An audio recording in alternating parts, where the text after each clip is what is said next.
The pilot and all 4 passengers of the missing Titan submersible are now thought to have died after the vessel suffered a catastrophic implosion.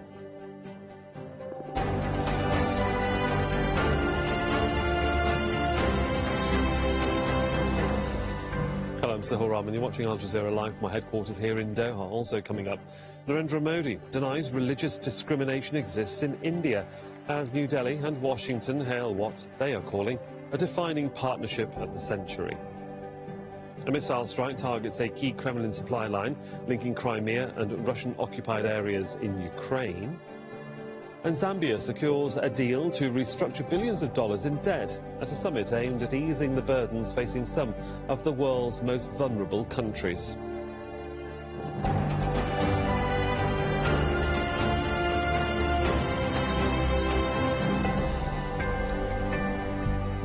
Welcome to the programme. The pilot and all 4 passengers of a submersible lost while visiting the Titanic are believed dead after the vessel suffered a catastrophic implosion.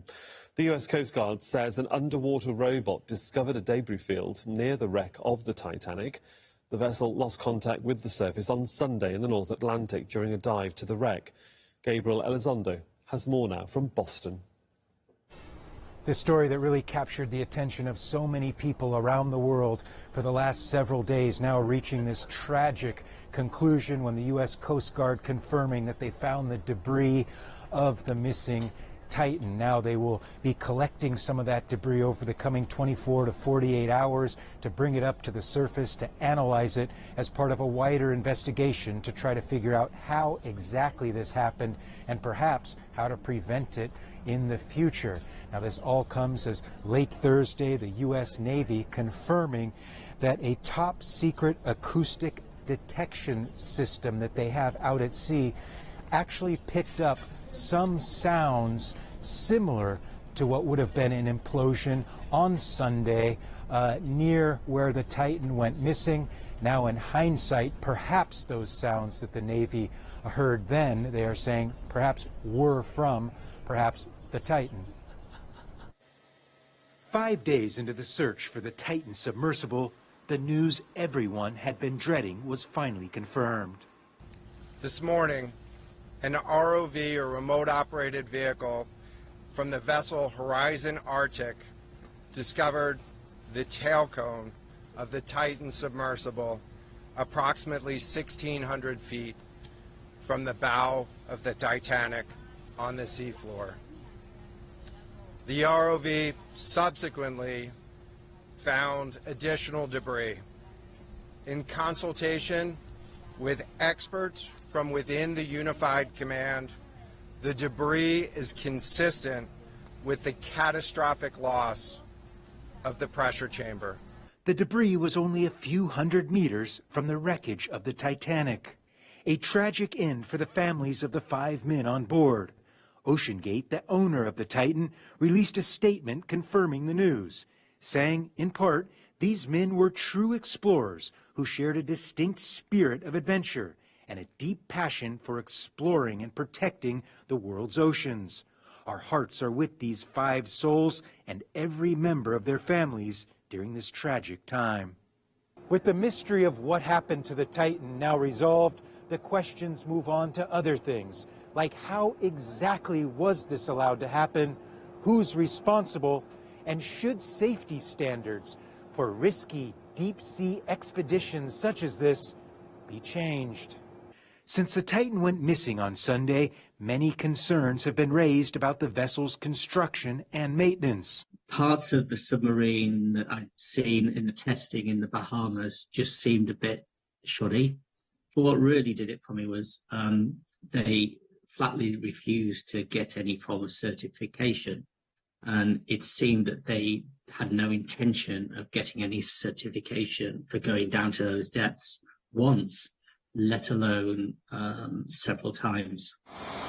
Questions also likely to be raised about the enormous cost of the international operation and whether taxpayers will end up footing the bill for the search efforts for bodies that may now never be recovered. Now, there's always going to be those people that want to push the limits or push the boundaries of exploration, whether it be going to outer space or the deepest depths of the ocean.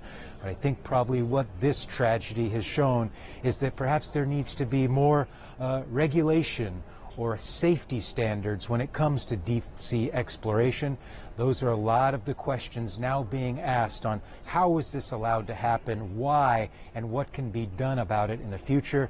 But it's also going to be very complicated because where this took place is hundreds of kilometers out at sea in some of the most remote areas of international waters. Gabriel Elizondo, Al Jazeera, Boston. James Cameron directed the Hollywood blockbuster Titanic and has completed 33 dives down to the shipwreck. He says the trip should never have been made. OceanGate shouldn't have been doing what it was doing. I think that's pretty clear. I wish I had been more vocal about that, but I think I was unaware that they weren't certified because I wasn't really studying it. I wasn't really interested. Stockton Rush asked me if I wanted to go out there and dive this season. You know, I wasn't interested. Search, search, search. 4 days of search. They're searching everywhere. They were running around with their hair on fire. The sub was right where it was. It was literally on the seafloor below its last known position, which is the first place you look in a search is the last known position. You don't go running around all over the landscape with planes and trains and automobiles searching, right? It was right where it was when it imploded, and I knew that's where they were going to find it. They were on descent. They were at 3,500 feet.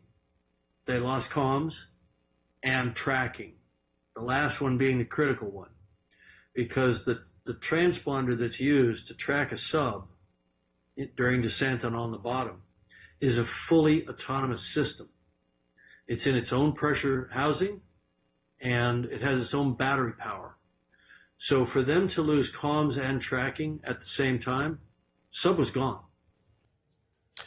Now, India and the US have announced a flurry of deals in sectors ranging from defence to semiconductors as leaders of the two nations met in Washington.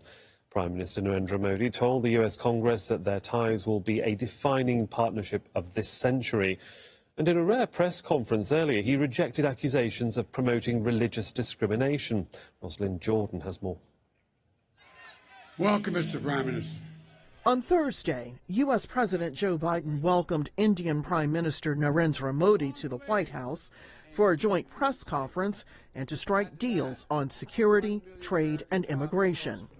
The U.S. is eager to turn India into an ally that can help check China's influence in the Indo-Pacific. Today, the partnership between our countries is stronger than it's ever been.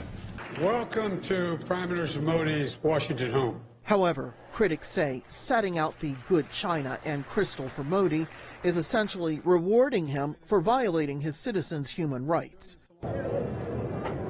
In 2002, riots broke out in the Indian state of Gujarat. Modi, chief minister of Gujarat at the time, was accused of stoking the violence. He was later cleared. Still, Washington denied Modi a visa to the U.S. for nearly 10 years, reinstating it only after he was elected prime minister in 2014.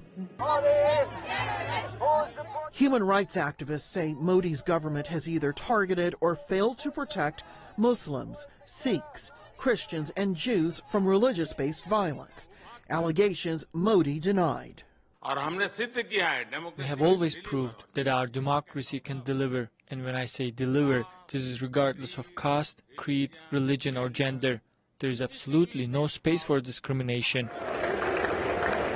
Even so, Modi's invitation to address Congress drew objections from a few legislators, including Michigan Representative Rashida Tlaib.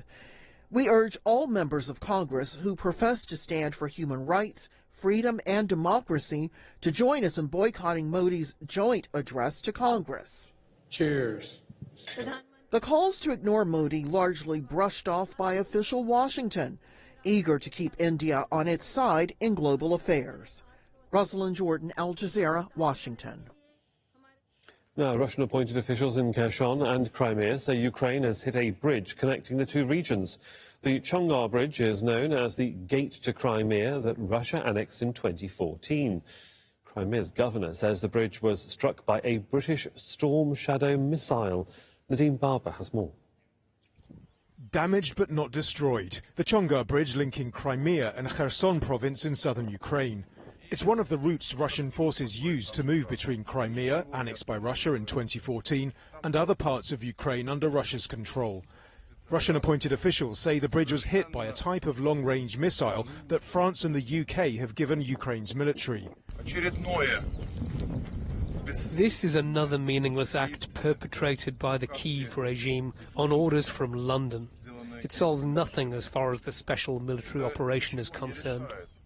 Officials in Crimea say repairing the damage could take several weeks. In Moscow, President Vladimir Putin was at the Tomb of the Unknown Soldier, commemorating the anniversary of the Nazi invasion of the Soviet Union. He also chaired a session of the National Security Council. Here, Defense Minister Sergei Shoigu tells him Ukrainian forces are decreasing their activity on the front line and regrouping, but could still mount offensive actions. Indeed, it looks like the Ukraine's Western allies decided to fight Russia till the last Ukrainian. However, we must assume that the enemy's offensive potential has not been exhausted yet. A number of strategic reserves have not been deployed. Ukraine's counter-offensive began in the southern region of Zaporizhia earlier this month, but in the words of President Zelensky, progress has been slower than desired. In this video released on Thursday, he claims Ukraine's intelligence services have information that Russia's planning an incident to release radiation from the Zaporizhia nuclear power plant, the largest in Europe. There should never be any terrorist attacks on nuclear power plants anywhere. This time it should not be like with Kakhovka. The world has been warned, so the world can and must act. The Kremlin's dismissed the allegation as another lie. This week, Ukraine's military intelligence chief accused Russia of mining the cooling pond that's used to keep the reactors cool. Ukrainian troops have fired on the front line near Russian-occupied Donetsk in recent days, but there's nothing to suggest either side making any real gains here or elsewhere. Nadeem Barber, Al Jazeera. The United Nations has added Russia's military and allied armed groups to a list of shame over violations of the rights of children during the war in Ukraine. Notably, the annual report due next week does not include Israel. Our diplomatic editor James Bays explains.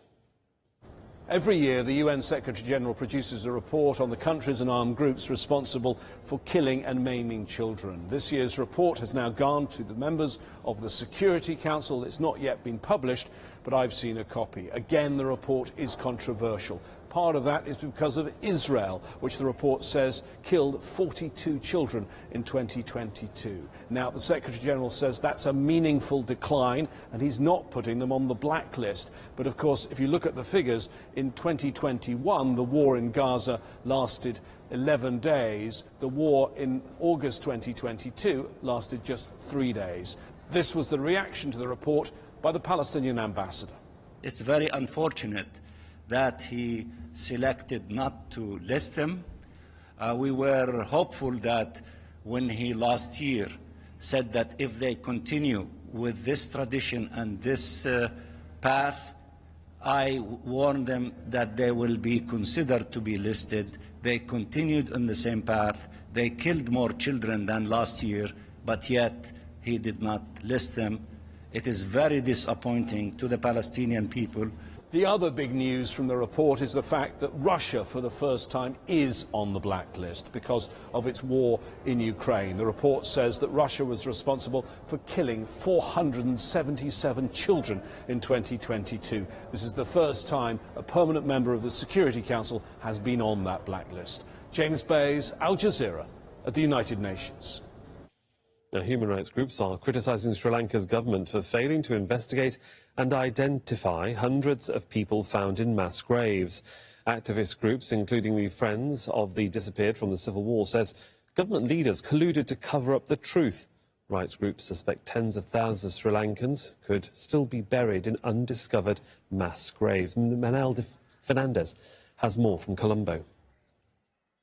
The report makes for some very compelling reading. It looks over a period of more than 30 years in this country's violent history, where we've had armed militant insurgencies as well as a conflict between government troops and the Tamil Tigers up in the north and east of the country. And during this period, there have been numerous cases of enforced disappearances and also the discovery of mass graves, the result and potentially holding victims of extrajudicial killings. Now, this report that has been put together by a number of local and international civil and human rights organizations talks about a number of known cases and instances where mass graves have been uncovered. And what this report says is successive governments have not had the willingness and the political will to actually see